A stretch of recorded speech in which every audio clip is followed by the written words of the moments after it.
Then they proceeded to tell me how I must have stole this medal from an African American kid. And, that's horrible enough. I'm not good enough to swim. I was in an orphanage. I know I wasn't the best swimmer. I wasn't no Michael Phelps, 30 years old, swimming Olympic pools. But for all the kids in the orphanage, I was the only one to get that medal that day. Now, keep in mind that they still were giving out prizes and other things all the time. Other kids had all different types of medals, baseball trophies, and during the baseball, or the it wasn't baseball, it was more like pitch and putt, where you put the ball on a tee ball is what they called it, and everybody got a trophy from the tee ball, but it was plastic, and it didn't mean much to me because everybody got one. But the swimming medal, I was the only child to get a swimming medal, so that meant something to me. That means I did better than the rest of the children. That's an accomplishment. That meant a lot to me. But instead, I was called a thief. I had my medal stolen. So not only was I called a thief, then I had my property stolen. So I'm told that I stole this medal, and then my parents steal it from me. They're stealing from an orphan. And then they put it in their room someplace, and I have to go back years later to go get my medal back. I have to beg to get my medal back, and they tell me, you can't have it back, it's stolen. You can't have it back, it's stolen. Without even fully having a conversation, I'm crying myself to sleep because now my medal that I earned in the orphanage is being taken.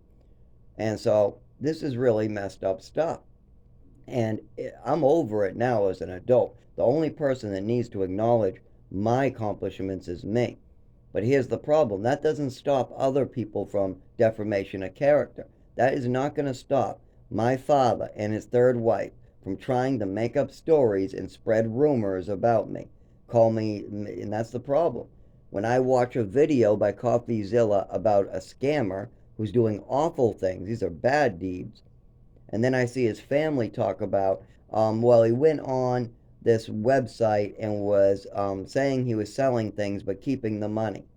And he was doing all these phone scams where he said he was cleaning coins, but then he was stealing people's money. He would say he had this coin from 1490. The person would send the money, and then he would send a penny instead. I go, okay, well, that's not good that his family's talking about that, but if this is a scammer, maybe it'll help his victims. But then my PTSD for my family comes in, where I go, well, when I was about 15, I tried to sell my baseball cards on eBay one time. Now, I didn't make any money, and I never sent anything out, and nobody ever sent me any money. But I did use another name. And I can see my father and his third wife turning that into something else. I can see that. The way they behaved, I can see that. So I had to turn off the show that I was watching today because I was starting to get PTSD thinking about how my family might twist just a simple thing. I'm trying to sell my baseball, what I didn't want to. By the end, I decided, because those baseball cards were from the orphanage, I decided against it. And I also racked up the price to like $5 a card. There was like 5,000 cards. I wanted like anywhere from I think I wanted $1,000 from these baseball cards. And then I decided no, anyways. I decided no, this is for my orphanage. I'll just leave it to my children. I decided they were too important to me to even sell for $1,000, even though they were only worth maybe $50. To me, they were worth $1,000. Nobody wanted to buy them. Well, it was a good thing because I changed my mind abruptly after wanting to sell them.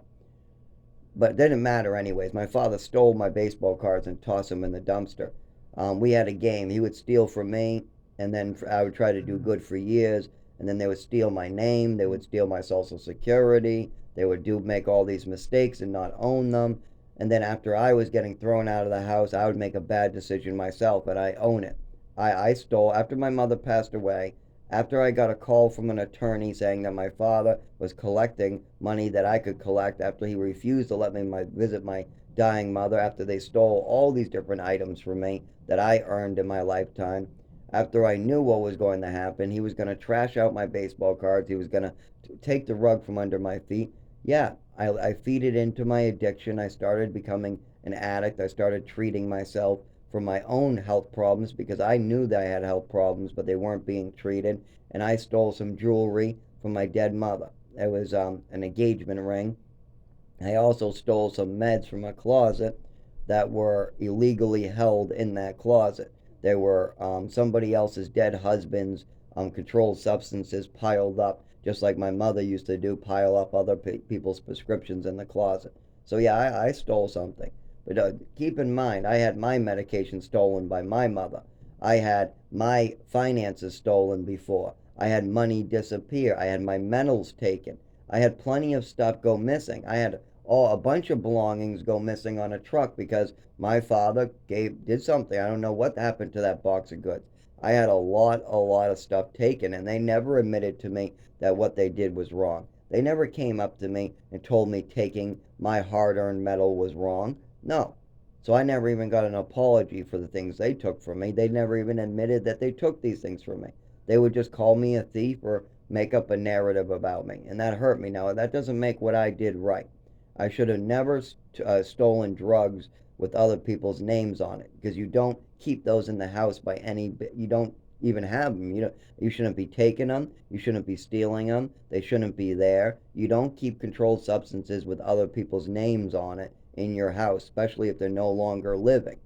If your husband passes away and he has Percocet, Vicodin, Oxycontin, any type of Adderall, Ritalin, benzos, any controlled substance, you do not hold on to it. What was my relatives going to do? Sell them? I mean, you have no purpose to hold their prescription after they pass away. There is no reason to have those, but there's no reason for me to take them either. What I did was wrong, but see, they don't want to admit what they were doing was wrong. That's the problem. It's much easier to deflect. There's what they call deflections. When somebody does something wrong, like I'll give you two examples. My mother was drinking alcohol during the day, and when she got caught, and I was only maybe 12, 13 years old, she wanted to blame it on me.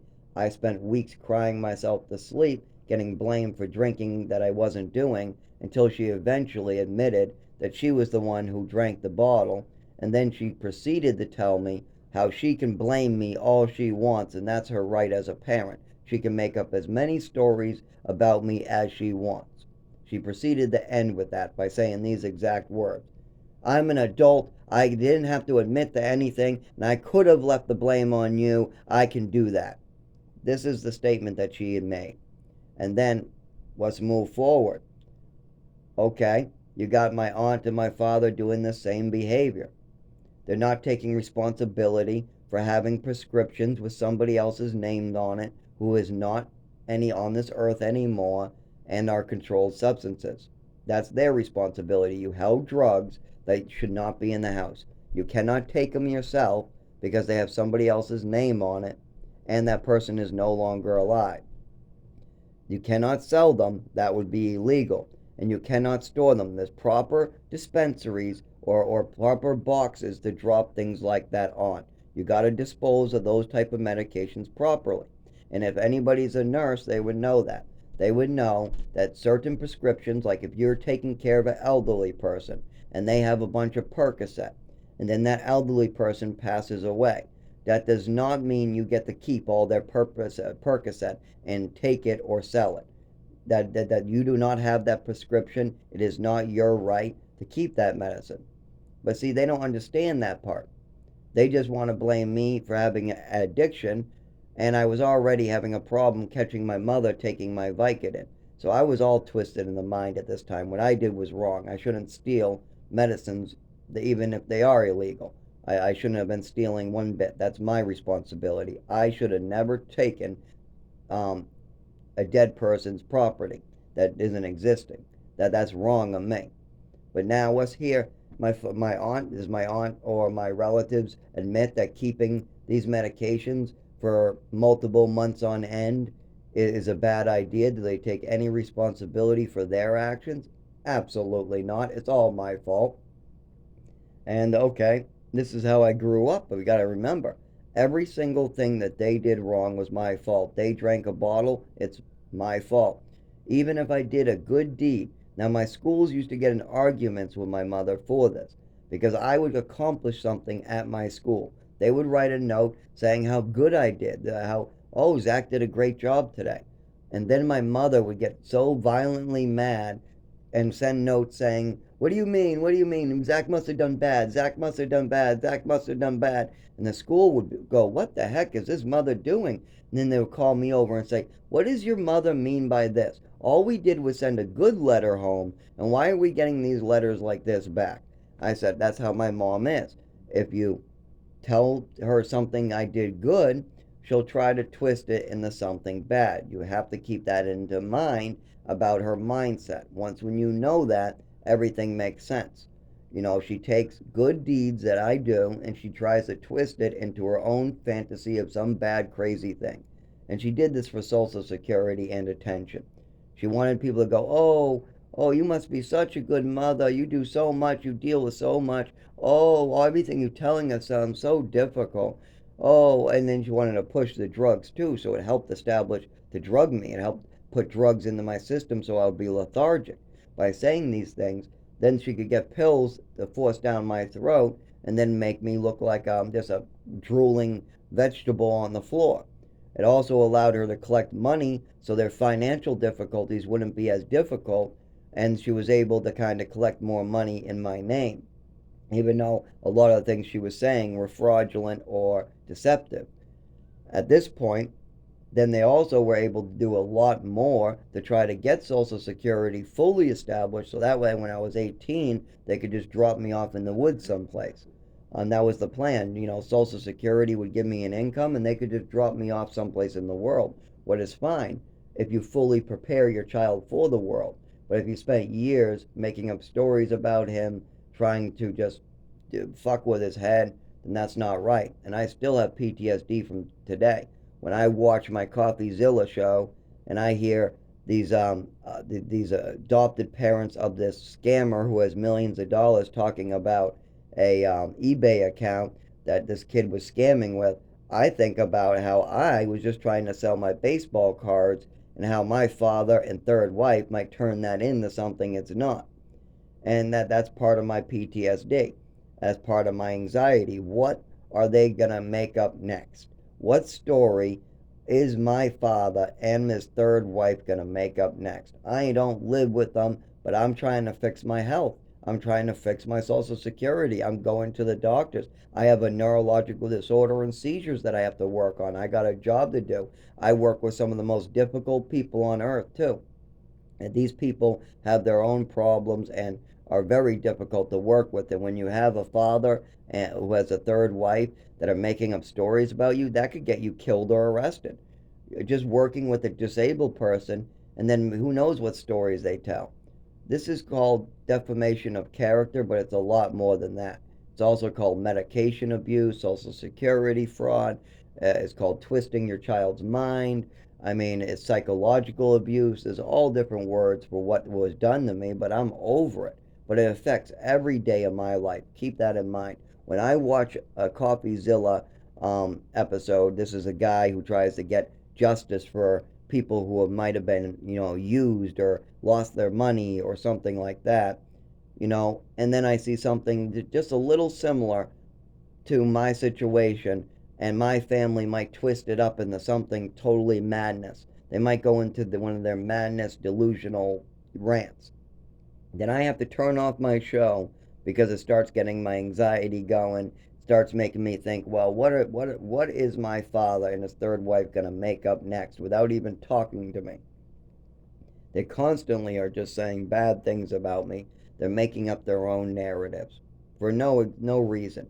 No reason whatsoever. They just keep on trying to make stuff up in their head. It's not like they're there for these things. It's not like there's anything really going on. They just want something to be going on. They want to make me out to be something I'm not. When really, I've taken my whole body. I mean, I've taken punches, I've taken abuse, I've given up my money, I've given up my health for other people. There's nothing left of myself to give up. I've had everything either taken or stolen from me. I've had my health stolen from me. I have my medical records. Normal people go to the doctors and they get the help they need. When I go to the doctors, I have barriers set by my mother and father that make it impossible to get proper medical care. When I try to do just about anything, I have barriers set by my family. When I try to go get my license, I can't because my foot and arms are shaking from all the druggings that I had to endure. So they took away my ability to drive as well. There's so much that the PTSD has taken away as well. Certain things I cannot do because I have to make sure that every single thing can't be twisted. I have to always be prepared to make sure that nobody can twist the truth about me. And that comes from where my mother and father would twist things about me constantly. It was real bad. The way they treated me was real bad, and they'll never admit to that. They'll try to act like it was some savior home and they were perfect. They have never once admitted to any of these responsibilities or any of the things they did to me. And that makes it even more difficult because then when I try to talk to them about it, they want to twist it into some delusion or something like that. And that's a big problem because they have their own problems to deal with. I got mine, but one of my problems definitely I shouldn't be suffering for anymore. I mean, I for 25 years I got drugged. I woke up with a seizure disorder. I had horrible drugs being mixed up and over, and I had extra drugs being given to me.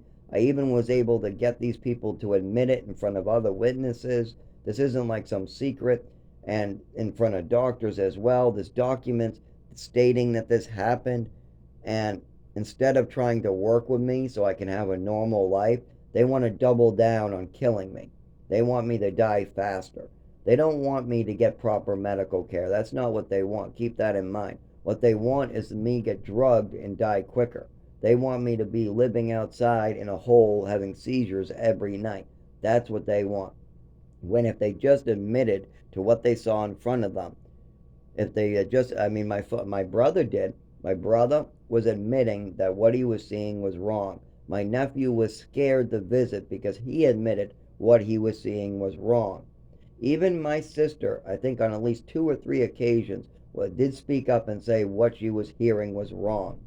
People did say that my mother's behaviors were wrong, but not my father, the one who saw the most. Me and my father saw the most with my mother, and the most important one are the druggings. That affected my health greatly, turning good deeds into bad deeds, psychological abuse, trying to establish a disability in me, trying to make me disabled, and using drugs to try to make me disabled. All those things are wrong. Has he admitted that these have affected my life? Has he admitted that these things happen so I can go get proper medical care? Absolutely not. I still suffer. I spent today at work feeling really crappy trying to hide it from my customers. When I came home, I passed out shaking for an hour. I literally seized a little bit, and that's because I forgot to take my seizure medicine until about 7. I have to take seizure medication from what they did to me. I do. For the rest of my life, I'll have to take some type of neurological drugs for seizures. And I probably should have been taking that all the way at age 7 when the seizures started.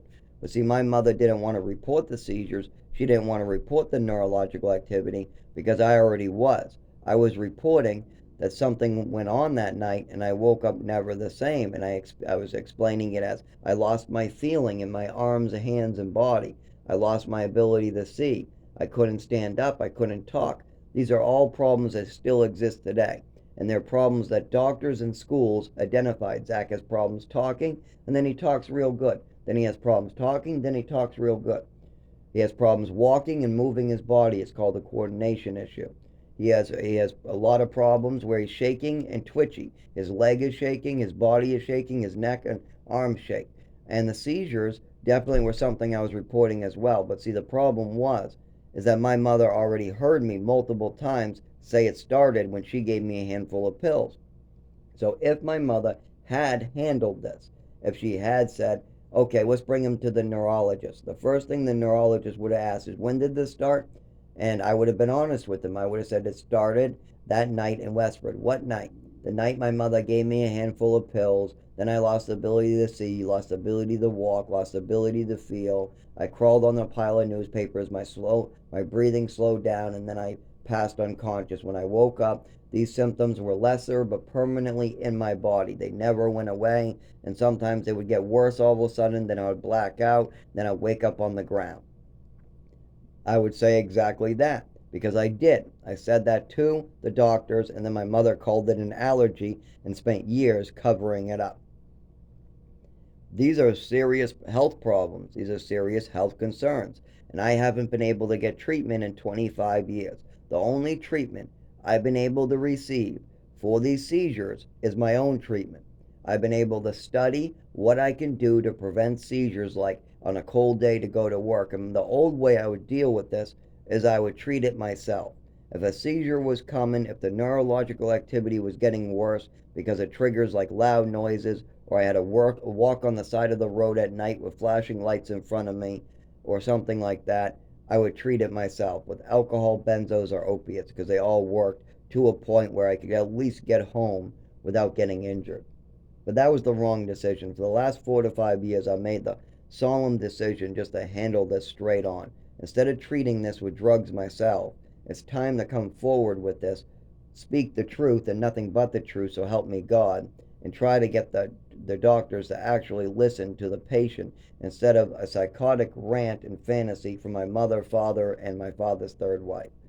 But the problem that really scares me is that their behaviors have not changed. They're still trying to stop me from getting the help I need.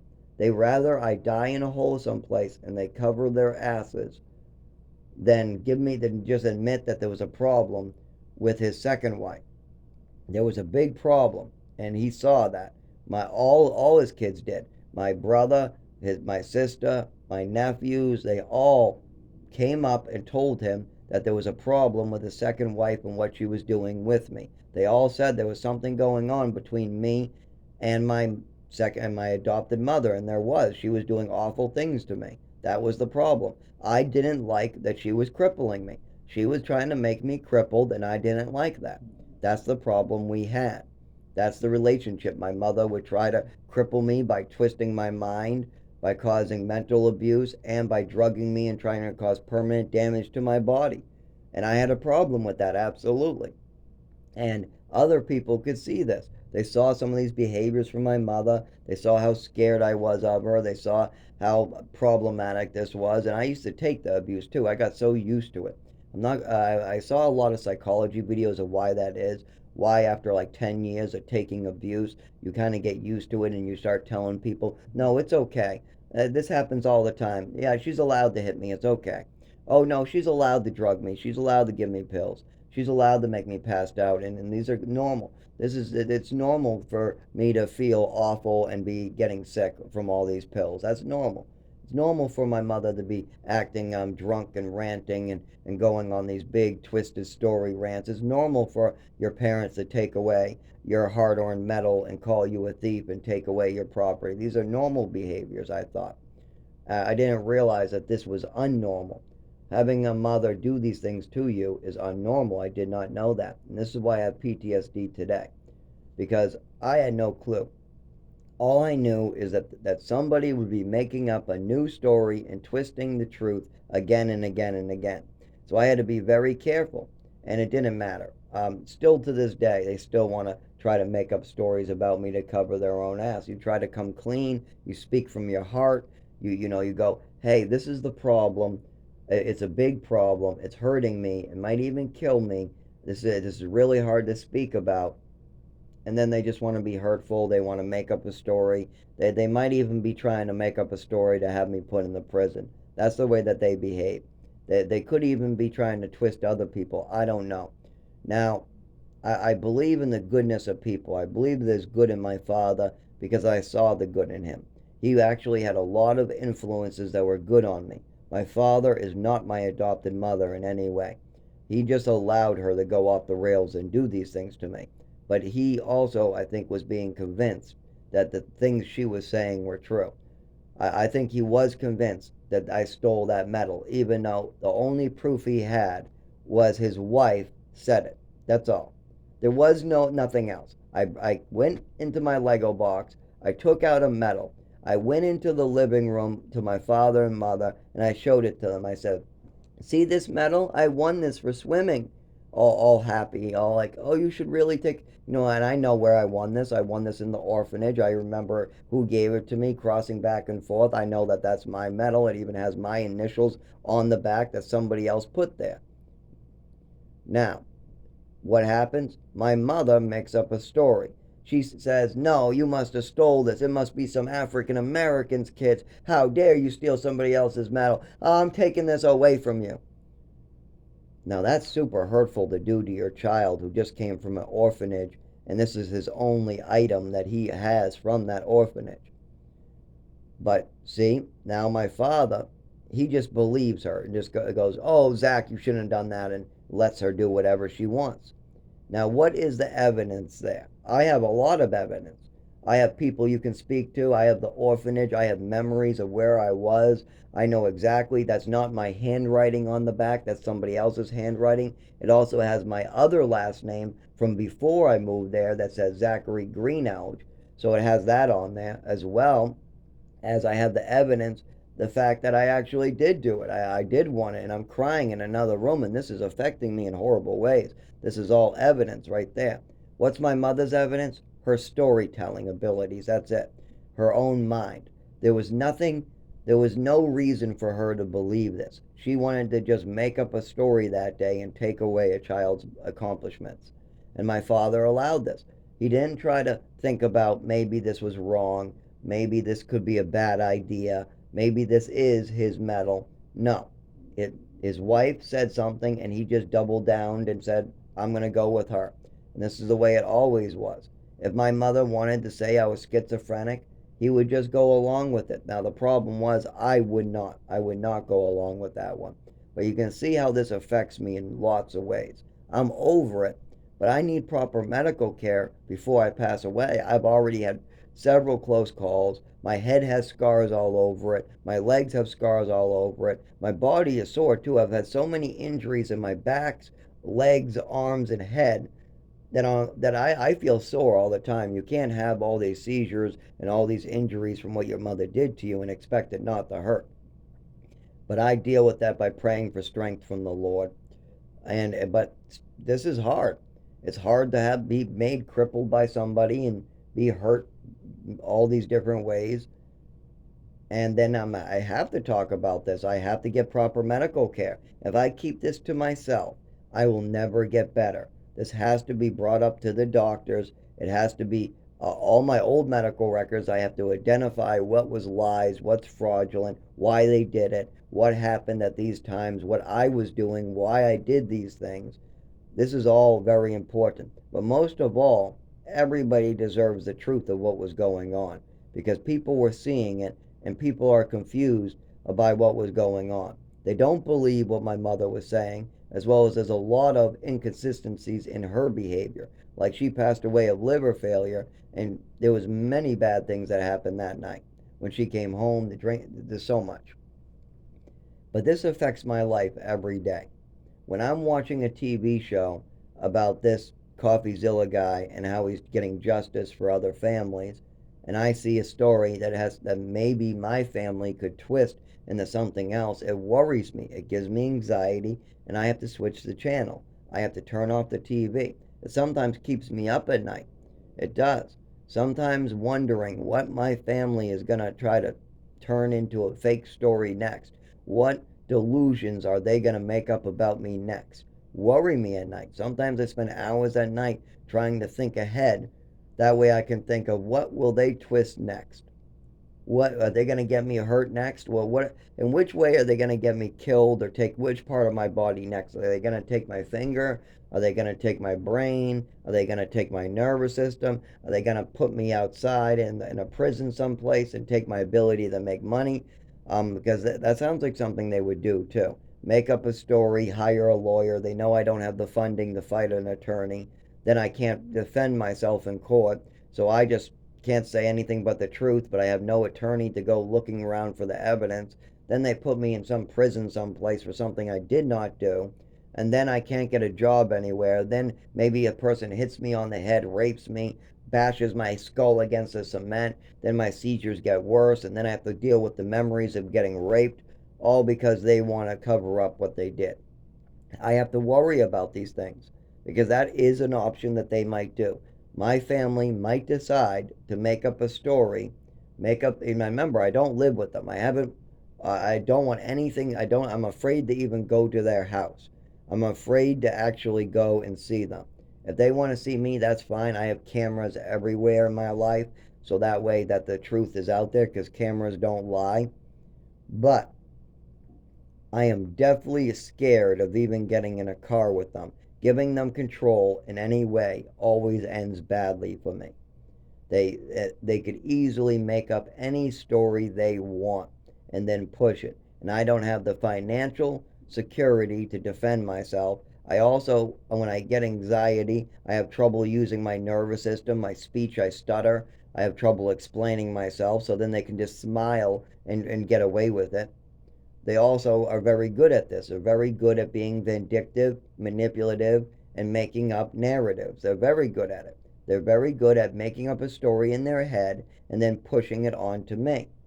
Even though there's no evidence, there's nothing to show this. Like one time I was just eating up a can of whipped cream, playing a video game or watching the TV, but I was eating it straight down. I had the bottle down, I'm eating it, and it goes flat, and then I'm sucking the stuff out like a straw, trying to suck out the liquid, and then it goes flat. I put it in the fridge. Now, it wasn't really nice of me to put my mouth on the tip sucking out the whipped cream.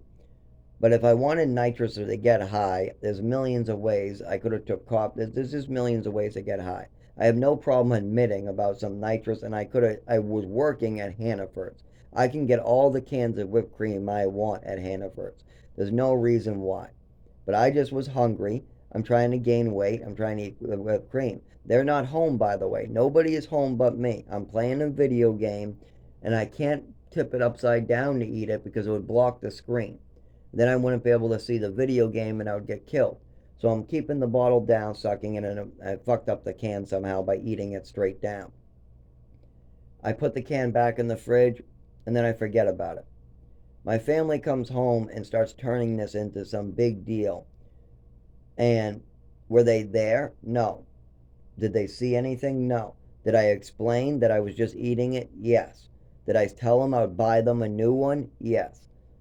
But did any of that matter? No. They made up a story in their head, and no matter how much I told them it wasn't true, it didn't matter. And they went around telling other relatives. Not only did they make up a story to themselves about me, then they went around spreading that story to all the relatives, asking them what they thought about this. They're literally defaming me, that they literally are destroying my character based off of their own belief system. And they're believing in evil, and they're trying to push that I'm an evil person, I'm doing bad things, no matter how much I try to explain to them the truth of what's going on. And that's the problem. Just because a can of whipped cream is liquidy does not mean that the nitrous was missing. And there's still nitrous in the can, too. There's still gas coming out of that can. So that might be another evidence, but see, they just want to push, and no one wants to hear my side of things. I give my side freely. I tell the truth freely. I have no problem giving the God's honest truth. But if you don't want to believe the truth because you weren't there, I can't help you. I was there. That's why cameras are great, because cameras don't lie. That's why it's great to have cameras installed in my life, because then it takes away my anxieties. Because of what my family did to me, because of what my mother did to me, because of what my father is still doing with his third wife to me, because of the health issues I will have to live with the rest of my life because of what they did with me. Cameras make me feel safe, because then nobody can make up a fake story. Then they have a camera on me. Like, for instance, let's say I installed a secret camera into that living room and kitchen when I was living with my relatives. It would have stopped a lot. It would have stopped a lot. It would have caught my mother doing a lot of stuff. Also, it would have showed me eating the whipped cream, not inhaling it. It would have showed how they were acting. It would have showed everything. And that's one of the ways, a coping skill that I've learned to get rid of this anxiety and PTSD I get from what my family is doing to me and what they did to me. is I install cameras on myself. I constantly am recording myself. I'm constantly recording. So that way, if anybody tries to make up a story, I can pull up the footage, I can pull up the recording and say, see, this is what I said. With what they're saying, they're missing 3 words in there. They're twisting my words to make a new point to fit their narrative. Oh, well, how do you know that, Zach? Well, listen to the recording. And then they go, oh, that's not right of them. Yeah, I know. But that's why I carry around recording devices so that when people try to lie and make up stories about me, I have proof that they're lying and making up stories about me. It makes me feel secure. It helps reduce my PTSD. It helps reduce my anxiety that my family caused me. That's why I record myself. That's why I have a camera out front. That's why I cameras all over the place and recording devices all over the place because it makes me feel safe. It's the only way I can really have the truth out there. If somebody tries to make up a story about me, then I can pull up the footage from that day. Then I can explain what's really going on because the people around me really know what I'm like. My coworkers, my customers, things like that. They see me all the time on camera. They see me all the time doing what I do.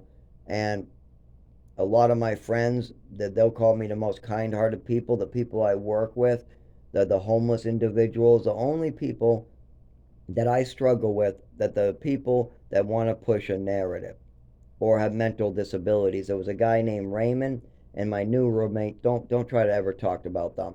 They're so clueless about my history, my past, what's going on with the doctors, all these things. That they're no help.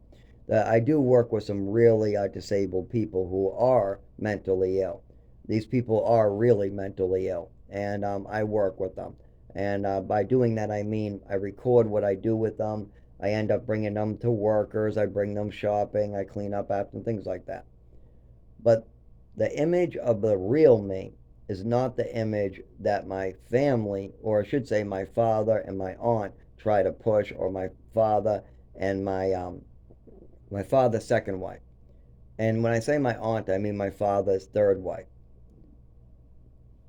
All of this is really problematic. And this is what I'm applying for Social Security for is PTSD.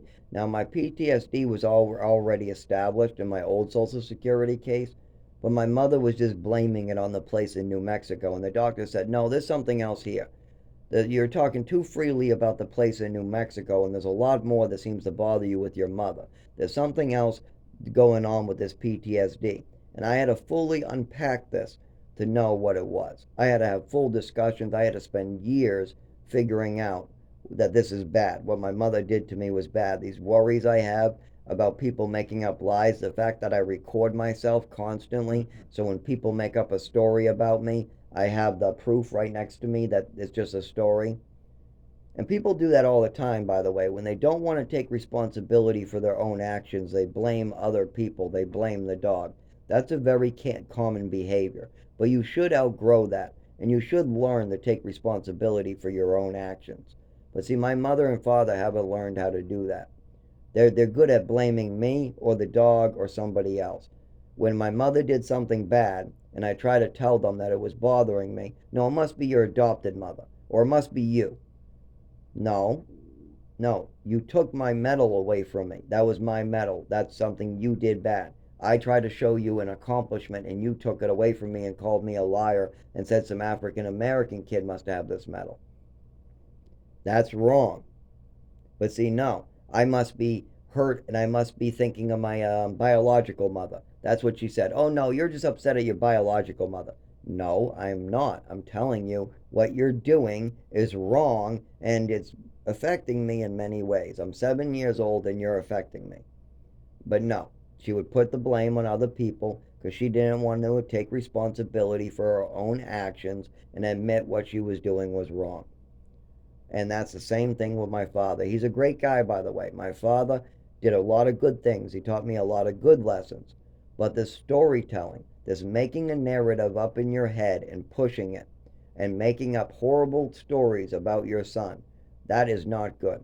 And allowing your wife to cripple a child for Social Security and go mental and get drunk all the time and totally just do crazy things and then just allowing this behavior to happen, that's not okay. Yes, You did a lot of good. You did. My father is the one who did all the good in my life.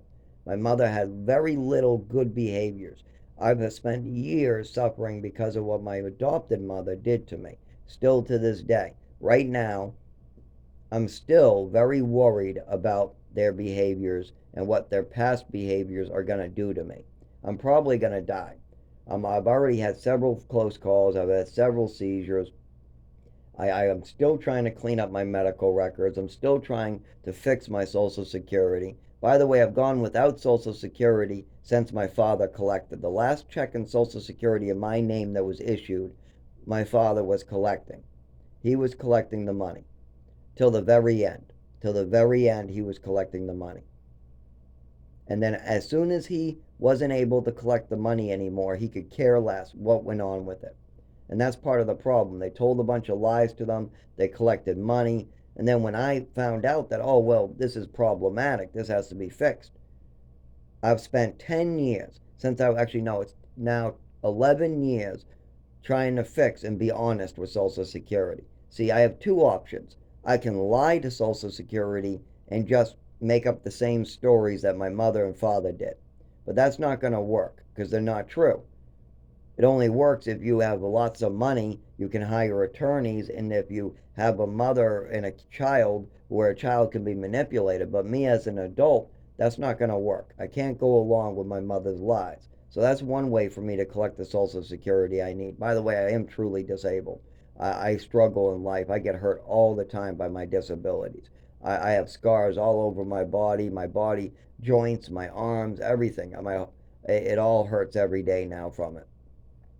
I was hurting back when I was 7, 10. I mean, I was having all different types of health problems.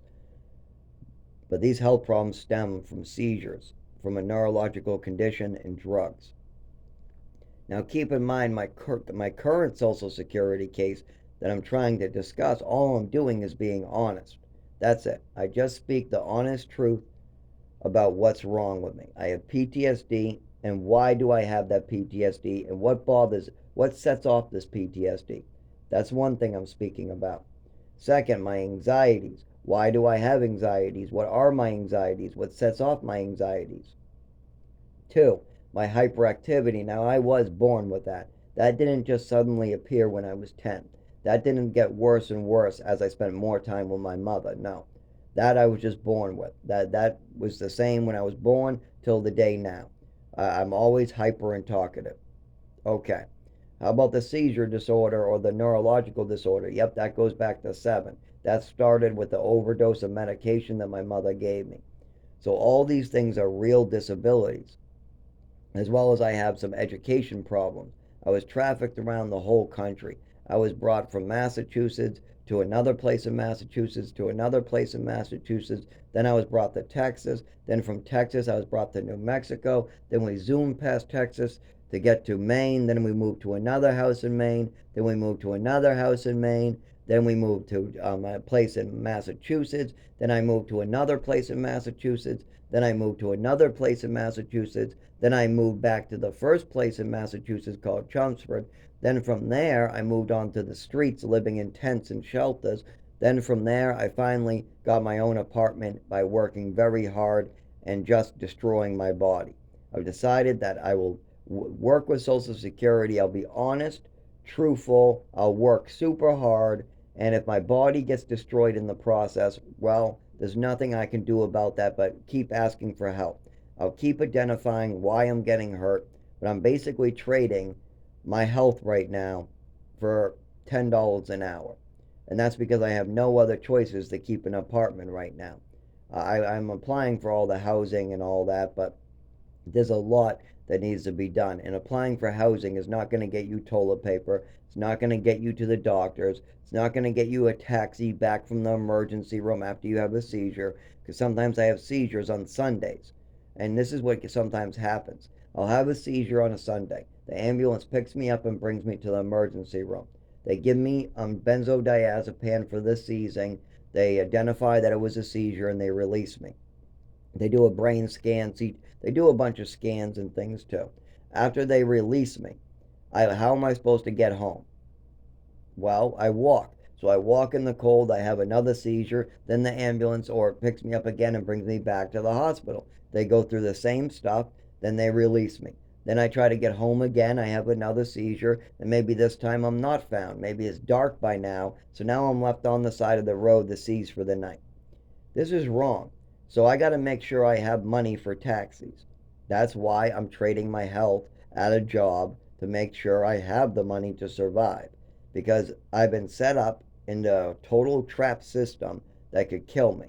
And I got to work very hard to get out of it. My mother set me up to die. She did. She set me up in a bad situation that's going to get me killed.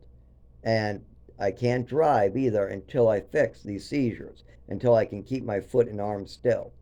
And my father, keep in mind, my father wants me to drive and put other people in danger. He has no consideration for the health of other people. He would be perfectly okay with me driving while I keep having seizures and while my hands and legs. And he's seen my leg bounce and he's seen the ticks and the twitches for years. They even called me twitchy at age 8, 9, 10. I was called twitchy a lot. So this is not something that is unknown to him. He just doesn't care if other people get hurt because then he can just blame it on me. He can say, well, Zach has a mental illness. He probably did it on purpose. Blame him. So that's why I can't drive because he doesn't care. No, he doesn't care if other people get hurt, but I do. I care about other people. So I choose not to drive until this is figured out. Okay, that's enough of my PTSD, but I feel a little better now. I'm going to put the TV back on, but I wanted to share with you what it's like to have my life. Now, if you think this is hard to listen to, try living it. It's not fun, and it's not no fantasy, it's not made up. It's something that makes me cry as an adult sometimes. It does, because people's souls are involved, and it's wrong. And I believe that a lot of this is still being done to some orphans. Not not the drugging and giving overdoses. That was done by my adopted mother. Not the telling stories and turning accomplishments into bad things. The orphanages do give you medals. They did the right thing in a lot of ways. My mother and father, on the other hand, they would have to take responsibility for their own actions. But until then, I'll just talk about what I know to be true.